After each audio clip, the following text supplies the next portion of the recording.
खाएगी, पत्नी ने सोचा पोता खाएगा, पोते ने सोचा बच्चा खाएगा, जीजी खाएगी। वो प्रसाद रखा रखा रखा रखा रखा रखा, सब एक दूसरे का इंतजार कर रहे, ये खाएगा वो खाएगा, किसी ने नहीं खाया। आखिरी में वो फ्रिज में गया, छुप गया। छुपने के बाद फिर वो बर्तन वाली के पास, फिर वो जमीन पर गया, उसका दोष भुगतना पड़ा। फिर किसी ने कहा, गुरुजी हम मेहनत तो बहुत करते हैं पर हमको उतना फल नहीं मिलता, उसका कारण क्या है? अर्थात तुमने किसी ना किसी स्थान के प्रसाद का अपमान करा है, तुम्हारे फ्रिज में वो सड़ता रहा है, पड़ा रहा है, उसको तुमने सदगति प्रदान नहीं करी, इसलिए फिर तुम कहो, फिर किसी के यहाँ जाओगे, साहब हमारा व्यापार थोड़े दिन चलता ही नहीं है, हमारा मन अशांत रहता है, कारण क्या है बताओ? अब पंडित जी तो कहेंगे कि तुम्हारे वास्तु दोष है, काल दोष है, पितृ दोष है, ये दोष है, पर पंडित जी ने ये थोड़ी ना कहा कि तुम अभी घूमने गई थी, वहां से प्रसाद लाई थी, 15 दिन तक पड़ा दिया, लाई और रखा। अब और सरल भाषा में लो, तुम अपने मायके से तुम्हारी बहन की छोरी को लेके तुम अपने ससुराल आई, और समझ लो बड़ोदरा वाली, और अच्छे से समझ लो, और जितने आज का चैनल पे सुन रहे हो भी समझ लो, तुम गई मायके अपनी बहन की छोरी को लिया, अब बहन की छोरी को लेकर आई, एक दिन बहन की छोरी का सम्मान कर, 2 दिन करा।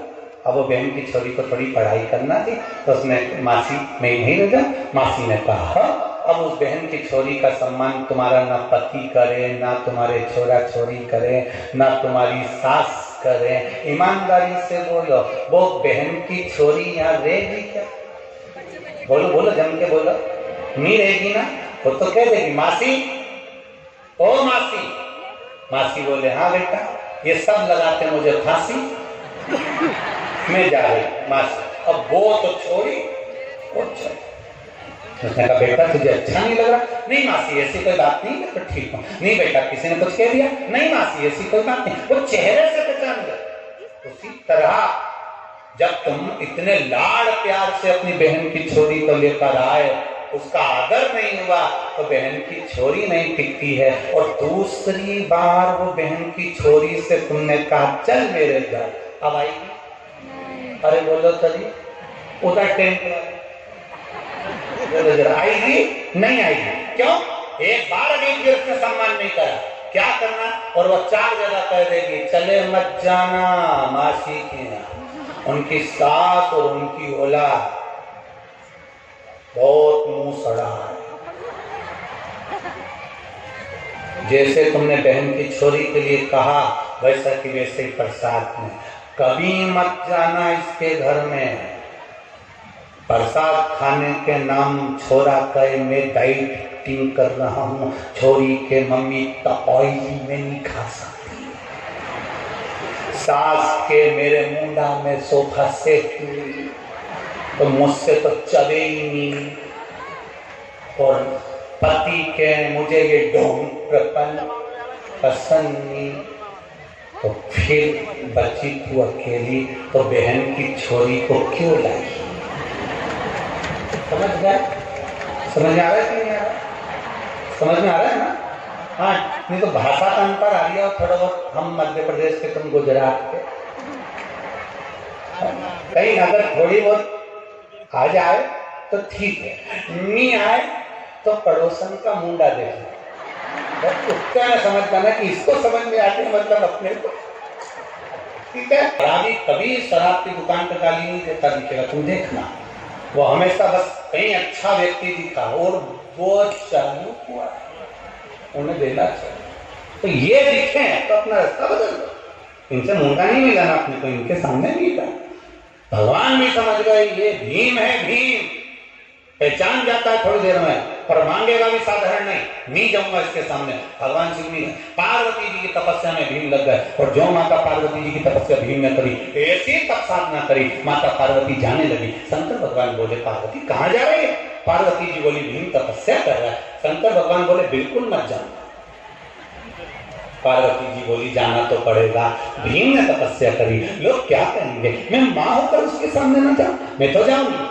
पार्वती सती ने मेरा कहना नहीं माना था, आखिरी में परेशान हो गई थी। पार्वती जी बोली वो सती थी, मैं पार्वती हूं। मैं जाऊंगी। मांगो भीम, तुम्हें क्या चाहिए? भीम ने कह दिया, मां मैं तो आपका बेटा हूं, बस आप जान जाओ अपने बेटे के मन की बात। माता पार्वती जी ने ध्यान लगाकर शिव जी से पूछा, तुमने जरासंध और भीम को क्या दिया? जरासंध और दुर्योधन को क्या दिया था? 20,000 हाथी का बल। पार्वती जी बोली, भीम पुत्र मैं तुझे 40,000 हाथी का बल देती हूं। भीम बोले, मां मुझे नीची है, 40,000 हाथी का बल का मैं क्या करूंगा मां, बस आप कृपा करो। भीम पूछता हूं, मां मैं क्या दूं तुझको? उन दोनों को तो 20,000 हाथी का बल मिला, मैं तुझे 40,000 हाथी का दे रही हूं। नहीं मां, तू मेरे मन के दशा जान जा, तू मेरी मां है, तू माता पार्वती हो, तू मुझे पहचान तो मैं तेरा पुत्र हूं। शंकर भगवान ऊपर डमरू बजाने लगे, सुनना ही मती। कई बार कथा चलती है और किसी को तकलीफ होती है तो डीजे की आवाज तेज कर देते हैं। डीजे की आवाज तेज कर दो महाराज, बोलता रहेगा, इनके सुनाई नहीं देगा। अब शंकर जी ने डमरू बजाना चालू, जो भोलेनाथ ने डमरू खड़काया, पार्वती जी को भीम की आवाज सुनना बंद हो गई। पार्वती जी बोली, भीम मांग ले। भीम बोले, मां तुम मेरे हृदय की बात जानती हो। पार्वती जी बोली, मुझे कुछ सुनाई नहीं दे रहा, ऐसा लग रहा कि नगाड़ा बजा रहा है। भीम कह रहे, नगाड़ा नहीं, पिताजी डमरू बजा रहे हैं। उनको सब मालूम है कि ये कुछ मांग लेगा, इनमें का बीच में गड़बड़ी कर दो। तुम देखना, जब तुम्हारा मन नाटक में लगा रहे, सीरियल में लगा रहे, किसी काम में लगा रहे, उस जगह पे तुम्हें कहीं ना कहीं का विघ्न करने वाला आई जाता। तुम्हारा बस लास्ट सीन चल रहा हो एकदम क्लियर, इतनी देर में पोता आ गया, रिमोट उठाया, चैनल ही चेंज ले। अब तो तुम अभी तक तो अम्मा थी, अब जगदम्बा हो गए पूरा। क्या बताओ, मैं 5 मिनट बैठी और चिल्ला चोट करना, मैंने रिमोट उठाया, तू पहले आके बैठा, तेरे इतनी परेशान हो गए, आन दो तेरे पापा को। इतने में इसने भी कह दिया, आन दो, मेरी तेरुआ सियोर वाला महाराज की कथा सुनती रहती दिन का। भीम ने जैसे ही बोलना चाहा, भगवान लगा जो डमरू बजाया। पार्वती जी ने शंकर भगवान से कहा, प्रभु क्या कर रहे हो? शंकर भगवान बोले, मुझे सती की याद आ रही है। पार्वती जी बोली, थोड़ा सा डमरू धीमा कर लो।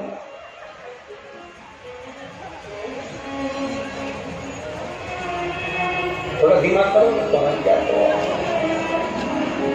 अरे धीमा बजाओ भोलानाथ डमरू, धीमा बजाओ, धीमा बजाओ भोलानाथ डमरू, धीमा बजाओ भोलानाथ डमरू, धीमा बजाओ, धीमा बजाओ भोलानाथ डमरू।